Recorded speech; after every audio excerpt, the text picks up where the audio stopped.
It's a big obligation to be on the jury.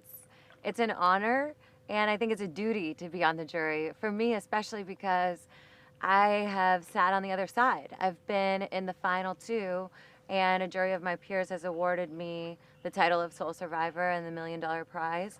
And I know that it's an important role to take on to evaluate someone's gameplay over the course of this game and to say, all right, let's dig in a little bit and let's see if you can stand behind the game that you played and really own it and take us on this journey and tell us why you deserve to win.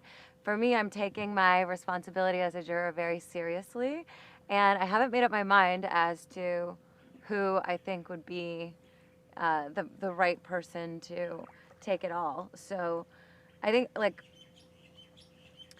for this game in particular, it's a group of winners. We can all respect what it's like to have played a game well enough to have been awarded by the jury the win, and now to be sitting on the other side feels like a karmic or civil duty to be paying that forward, that I was awarded the win by the jury, and now I'm going to be returning that in kind for someone else.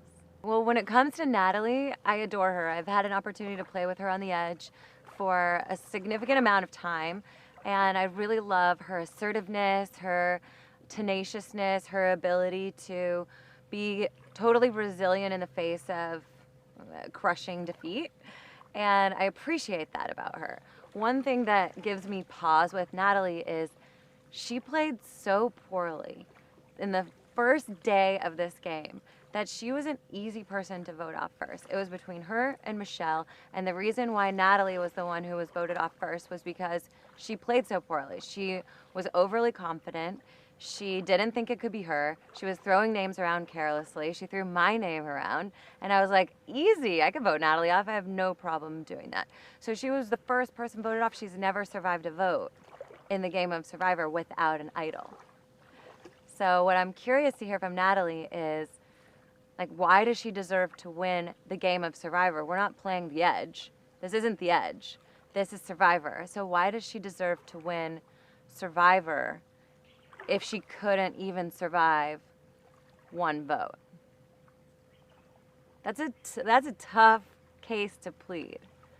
And I don't know. For me, I've had when I play, I've had a target on my back the whole time, typically, and I can make it all the way to the end, and I know how hard that is.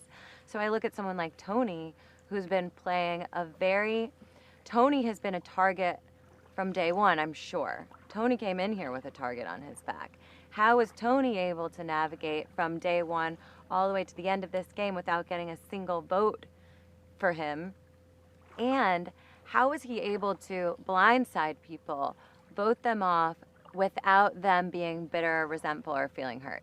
I've talked to so many of these jury members here, and I'm like, you guys got burned by Tony. You got blindsided by him. Do you resent him? Are you hurt by him? Everyone has said no. I think that's incredible. I've never been able to pull that off. That's an incredible feat to accomplish in this game. So I'm curious to hear Tony talk about how he was able to do that. It's going to be a hard task for Michelle to get my vote. It is. I played with her in Soleil, and I thought that Michelle and I could be each other's ride or die. And once we got to the point where I was voted out, I know that Michelle had a hand in it, but I thought that it was short-sighted on her part, that I didn't see Michelle leading very many votes, leading very many strategic conversations. She was always following, from what I saw. So when it comes to Michelle, it's going to have to be, in order for Michelle to get my vote, she's going to have to prove to me that she had some kind of strategy that she was leading with, and that she got people to work with her in a way that was compelling, because I just haven't seen that from her. So I think at this point, it's a horse race between Tony and Natalie.